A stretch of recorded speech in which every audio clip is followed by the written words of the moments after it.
Good morning, students. Today we're going to start with a new chapter. That is chapter number 2. We are not afraid to die if we can all be together. It is written by Gordon Cook and Alan East. I've already sent you the explanation of all these expressions, which is given in the beginning of the chapter. I'll start with the reading of the chapter and then the explanation. In July 1976, my wife Mary, son Jonathan 6, daughter Suzanne 7, and I set sail from Plymouth, England, to duplicate the round-the-world voyage made 200 years earlier by Captain James Cook.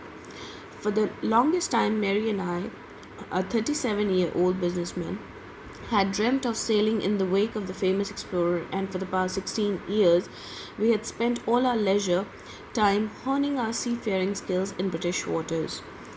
Our boat, Wave Walker 23-meter, 30-ton wooden hull beauty, had been professionally built, and we had spent months fitting it and testing it in the roughest weather we could find. The first leg of our planned 3-year, 105,000-kilometer journey passed pleasantly as we sailed down the west coast of Africa to Cape Town. There, before heading east, we took on 2 crewmen, American Larry Vigil and Swiss Herb Sigler, to help us tackle one of the world's roughest seas, the Southern Indian Ocean. So now, this is the story. The narrator himself is telling you his own story, that he had planned a sailboat. He had planned a sea voyage through the sailboat. And the name of the sailboat was Wave Walker. It's like been 16 years they were practicing about how to really go into the waters, and how to they were kind of excelling onto their skills. They were sharpening their skills. So now they started from England, that is Plymouth. The entire family, Mary, their wife, Jonathan, who is the son, 6 years old, daughter Suzanne, 7 years old. They all started along with the narrator, and they wanted to copy the voyage that was done 200 years ago by Captain James Cook. So they were just trying to copy the same voyage which Captain James Cook had already done 200 years ago. And now the Wave Walker, which is like 23-meter, 30-ton wooden hull duty, that is the boat which they're going to take along with them, and they would travel into. And it was professionally built, and it took like months for them to build it in a perfect shape. Now, and they had actually practiced in roughest of the weathers of Britain.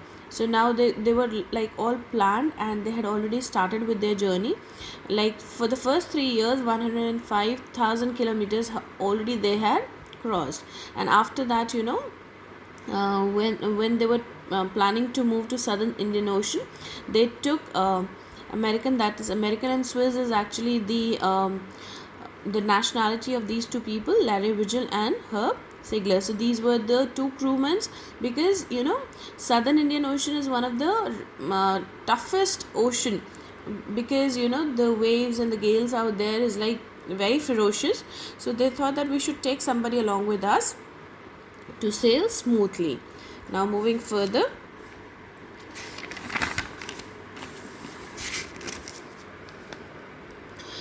for our second day out of the Cape Town, we begin to encounter strong gales. For the next few weeks, they blew continuously. Gales did not worry me, but the size of the waves were alarming, up to 15 meters, as high as our mainmast. So when they had reached the Cape Town, the second day of their journey in the Cape Town, they started encountering the strong winds, the storm, that is the sea storm. And because of that sea storm, the waves were too high, and it was reaching the mast is actually a tall upright kind of a strong kind of a thing of the boat. So it was reaching to the mast. That's high, that much high the wave was. So it was like around 15 meters. December 25 found us 3,500 kilometers east of the Cape Town. Despite atrocious weather, we had a wonderful holiday complete with a Christmas tree. New Year's Day saw no improvement in the weather, but we reasoned that it had to change soon, and it did change for the worse. So now it was like the end of the year, December 25, and they had already crossed 3500 kilometers of east of the Cape Town, and now they were expecting that by New Year the weather would be little better, but it did change, and it did change for the worse. The weather got more worse. At the dawn of on January 2, the waves were gigantic. We were sailing with only a small storm jib, and we were still making 8 knots. Knots is actually the speed, the miles. Okay, as the ship rose to the top of each wave, we could see endless enormous sea rolling towards us, and the screaming of the wind and the spray was painful to the ears. To slow the boat down, we dropped the storm jib and lashed a heavy mooring rope in loop across the stern. Then we double lashed everything, went through our life raft drill, attached lifelines, doomed oil skills, and life jackets, and waited. And when it was January 2, because the weather was getting more atrocious, and wherever the ice could actually reach, it was just the sea and sea. They could not see anything in the middle, and the waves were getting more gigantic, and they were all planned that yes, any time down the line probably they'll have to just jump into the sea to save themselves. So they were just going through the life raft drill, and they had actually worn the life jackets, and they were all planned that yes, any time of now probably we'll have to jump into the sea, or probably we'll have to, or maybe the waves would take us along with us, and we'll have to survive for our own selves. Moving further, the first indication of impending disaster came at about 6 p.m. with the ominous silence. The wind dropped, and the sky immediately grew dark. Then came a growing roar, and an enormous cloud towered up aft of the ship. With horror, I realized that it was not a cloud, but a wave like no other I had ever seen. It appeared perfectly vertical and almost twice the height of the other waves, with a frightful breaking crest. So now it was like around 6 p.m. Ominous silence. Why? Because it was more of a threatening silence. Why threatening silence? Because they were expecting that it was actually a cloud right on their ship, but actually it was not a cloud. It was the huge wave which had curdled itself, and it was forming just right vertically on the ship, and it was very much clear that this wave would take their boat and them and these people as well. The roar increased to a thunder as the stern moved up the face of the wave, and for the moment I thought we might ride over it, but then a tremendous explosion shook the deck. A torrent of green and white water broke over the ship. My head smashed into the wheel, and I was aware of flying overboard and sinking below the waves. I accepted my approaching death, and I was losing consciousness. I felt quite peaceful. So now, when actually when you're stuck with the disaster, there is nothing much that you really can do, because natural calamities are the things where a human, if wants to fight, really cannot fight. So what really happened with the narrator, the entire the wave, the huge wave that was standing vertical on their ship, had actually splashed on the boat, and and the narrator was like, it was smashed with that flow of water, and he was like, he accepted, yes, that the death is quite near, and they all accepted that yes, things are getting worse. Why he felt quite peaceful? Because by the end of the time, when you're actually losing your senses, that is the time you feel relaxed, because there's nothing much you can do, no panic you can actually act upon.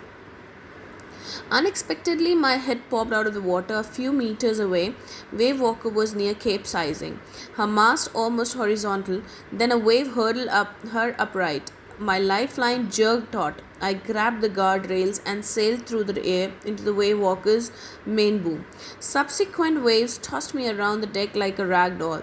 My left ribs cracked, my mouth filled with blood and broken teeth. Somehow I found the wheel, lined up the stern for the next wave, and hung on.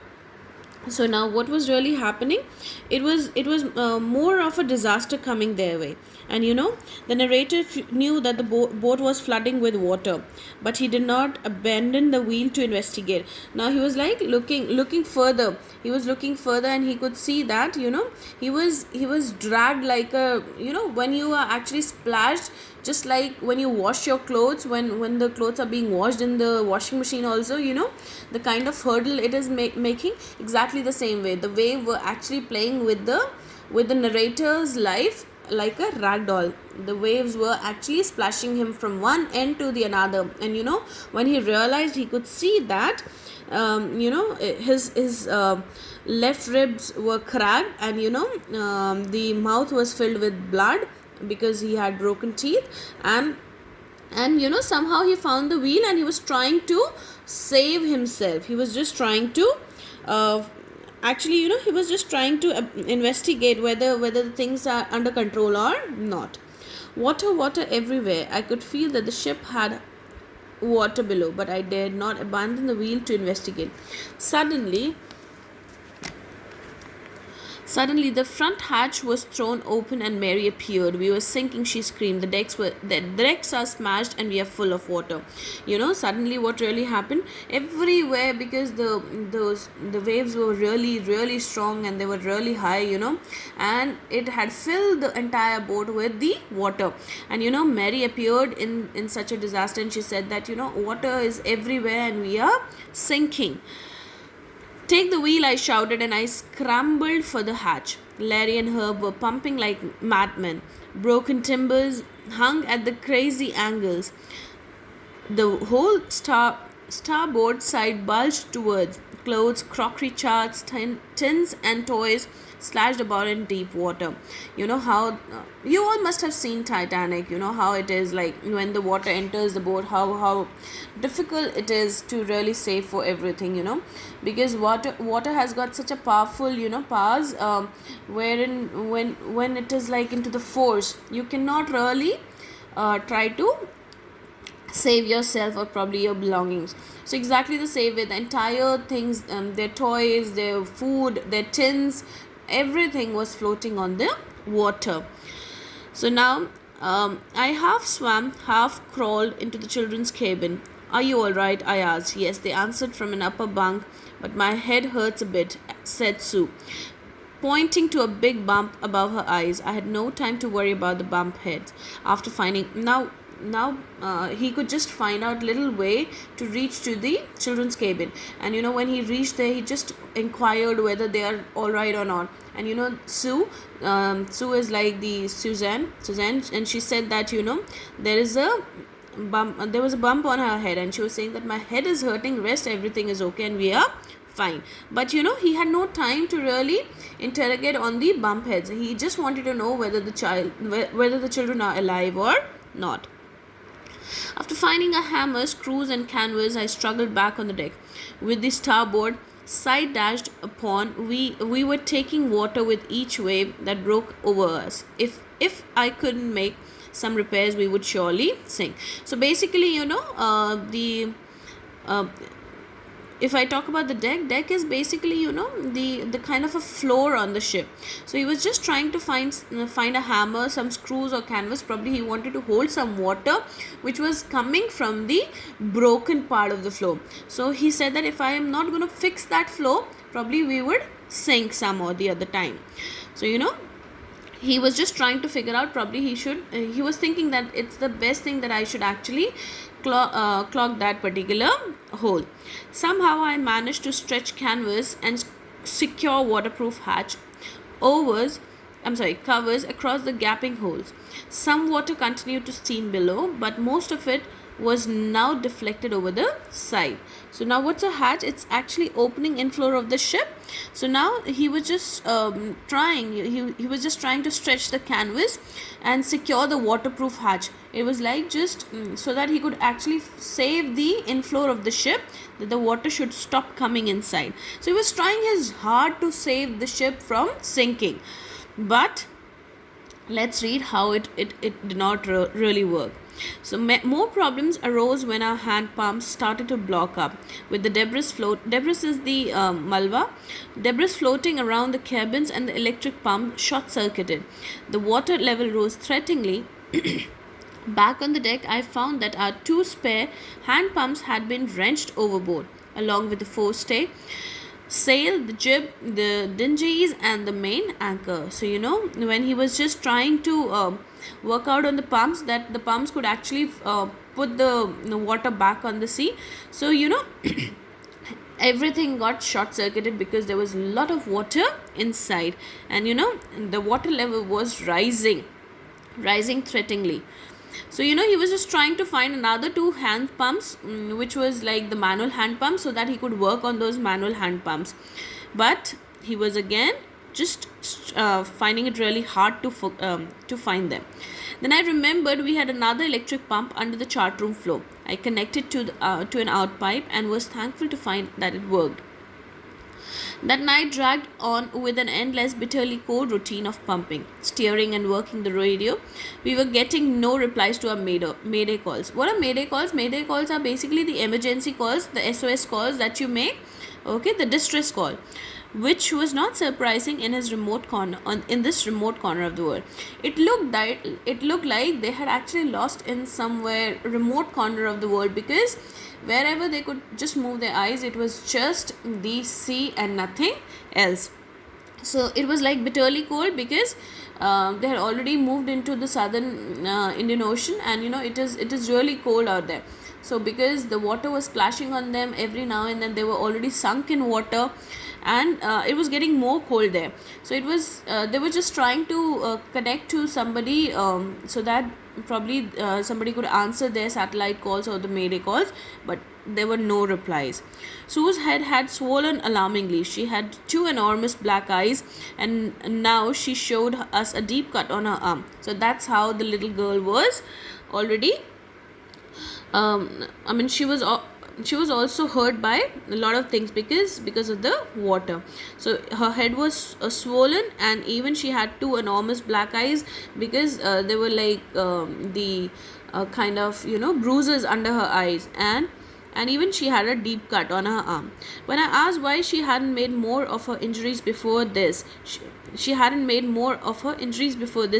"Oh, I don't want to worry you when you were trying to save us all." See how nicely this girl replied. She said that, "Dad, I really did not want to worry you, because you were trying to already save our lives, and I did not want you to worry about my injuries." By morning on January 3rd, the pumps had the water level sufficiently under control for us to take 2 hours rest in the rotation, but we still had a tremendous leak somewhere below the waterline, and on checking I found that nearly all the boats, so by January 3rd the pumps had the water level sufficiently under control. They had actually pumped out a little more water, and the situation was under control, but still there was a tremendous leak that the water was filling again and again. Moving further, it says that I found that nearly all the boats' main rib frames were smashed down to the keel. In fact, there was nothing holding up a whole section of the starboard hull except a few cupboard partition. So it was like he was just trying to fix out that thing, but it was not really working. We had survived for 15 hours since the wave hit, but the wave walker couldn't hold together long enough for us to reach Australia. I checked our charts and calculated that there were 2 small islands a few hundred kilometers to the east. One of them, Isle Amsterdam, was a French scientific base. Our only hope was to reach these pinpricks in the vast oceans. Pinpricks in the vast ocean is like these 2 small islands, which were like the real hope for them. But unless the wind and the seas abated so we could hoist sail, our chances would be slim indeed. The great wave had put our auxiliary engine out of action. So after 15 hours they were really striving hard to save themselves, and they could actually survive after 15 hours. So they were just trying to figure out that how far Australia is from their particular point where they were. So looking onto the charts and calculations, they could find that before they could reach Australia, there were two islands, that is Isle Amsterdam, which was the French scientific base. They could reach that. It was like somewhere very closer to their point. It was like few hundred kilometers. So they were just trying to figure out if they could reach that two islands for their survival. On January 4, after 36 hours of continuous pumping, we reached the last few centimeters of water. Now we had only to keep pace with the water still coming in. We could not set any sail on the main mast. Pressure on the rigging would simply pull the damaged section of the hull apart. So we hoisted the storm jib and headed from where I thought the two islands were. Mary found some corned beef and cracker biscuits and we ate our first meal in almost 2 days. So somehow luckily they could just raise the mast, and they were just thinking that yes, we would actually head towards these two islands. Probably they were just thinking that after we reach there, probably we can get some help, and that's how they were planning. So they were all set to it, and after 2 days they could find some little bit biscuits of cracker biscuits and some corned beef, and that was the meal that they ate after 2 days. But our respite was short-lived. At about 4 p.m. black clouds began building up. So it was not only enough, again after fighting so much, again the clouds began to build up. Within the hour the wind was back to 40 knots and the seas were getting higher. The weather continued to deteriorate throughout the night, and by dawn on January 5, our situation was again desperate. So again, the situation was same, and they were really finding it hard to survive. When I went in to comfort the children, John asked, "Daddy, are we going to die?" I tried to assure him that we could make it, but Daddy, he went on, "we aren't afraid of dying if we all can be together, you and Mommy, Sue and I." See? The children were so nice. They could understand the situation. They were so understanding that even the little son, he said that, "Don't worry, Daddy, I know you're trying to save us. If we are not afraid of dying, and if we all can be together, we are not at all afraid of all such situations."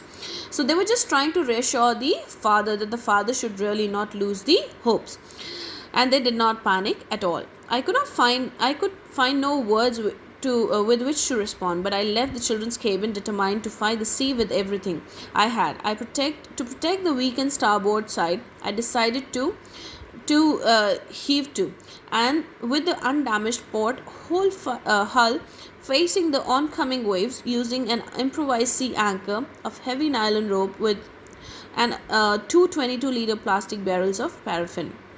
So this is all things that he was trying to carry along with him so that he could just try to save the entire boat. That evening, Mary and I sat together holding hands as the motion of the ship brought more and more water in through the broken planks. We both felt the end was near. But Wave Walker rode out of the storm, and by the morning of January 6th, with the wind easing, I tried to get a reading on the sextant back in the chart room. Now, when it was in the evening when they both were sitting together, and they thought that yes, the end was near, because the storm was really not stopping, and whatever efforts they were making to stop the water coming in, everything was just going in the wind. So they just worked on the situation, but nothing was really getting. But yes, when he went to but it was like January 6th when the winds got east, so he was just finding a little hope in that situation. Changes of course, drift in the current in an effort to calculate our position. The best I could determine was that we were somewhere in 150,000 kilometers of the ocean, looking for 65-kilometer wide island. So it was like this is the place. He's just telling that he has already crossed 150,000 kilometers in the ocean, and they were just looking for the small little island, just for a little hope that they could survive. While I was thinking, Sue moved painfully, joined me. The left side of her head was now very swollen, and her blackened eyes narrowed to the slits. She gave me a card she had made. On the front she had drawn caricatures of Mary and me with the words, Here are some funny people. Did they make you laugh? I laughed a lot as well. Inside with the message, oh, how I love you both. So this card is to say thank you and let's hope for the best. Somehow we had to make it. See, these children, especially Sue. Sue was really understanding, and she could think that all such things could really kind of satisfy my father's, because they were just trying hard to survive, and that was just a kind of a silver lining. So the daughter said that don't worry dad, I love you both very much, and she had drawn a beautiful card with the caricatures of Mary and the father, and she had written that don't worry, we'll somehow make it.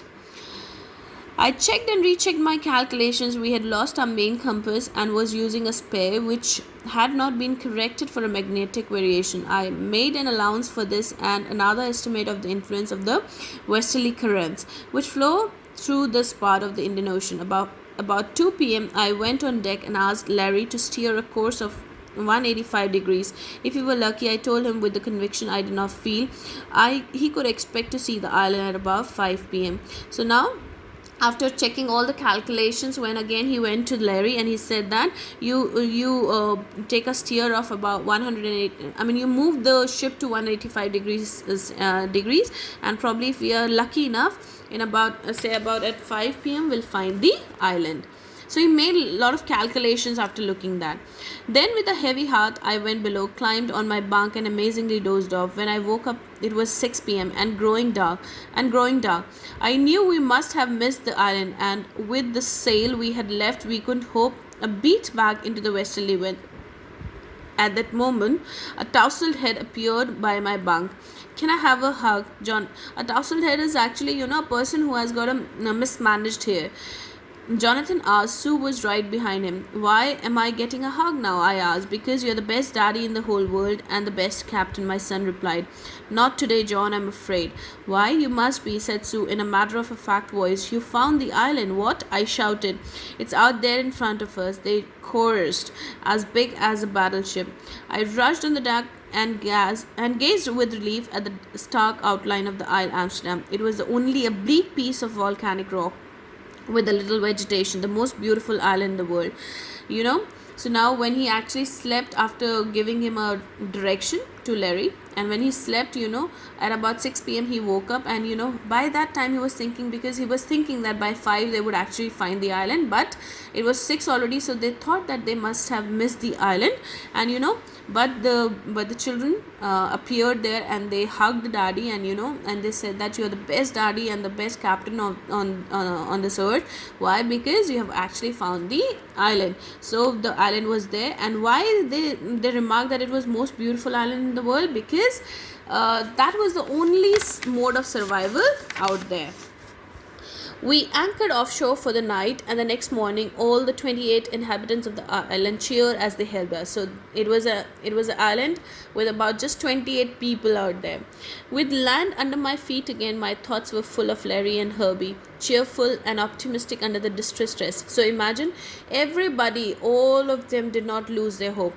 Somewhere inside their heart they were very optimistic, and they were really cheerful, and that yes, they would actually make it through. And Mary, who stayed at the wheel for those crucial hours. Most of all, I thought of a 7-year-old girl who did not want us to worry about a head injury, which subsequently took around 6 minor operations to remove a recurring blood clot between skin and skull. So imagine, it was that severe injury, but then the girl did not even utter a word of her injury. So she had to undergo around 6 minor operations, and the 6-year-old boy who was not at all afraid to die. So how beautifully this text has brought one thing, that yes, we should really not lose hope and keep trying till our last breath. And we should not lose onto our situations. We should not give up onto our situations and circumstances. We should keep striving till we attain our focus. That will be all.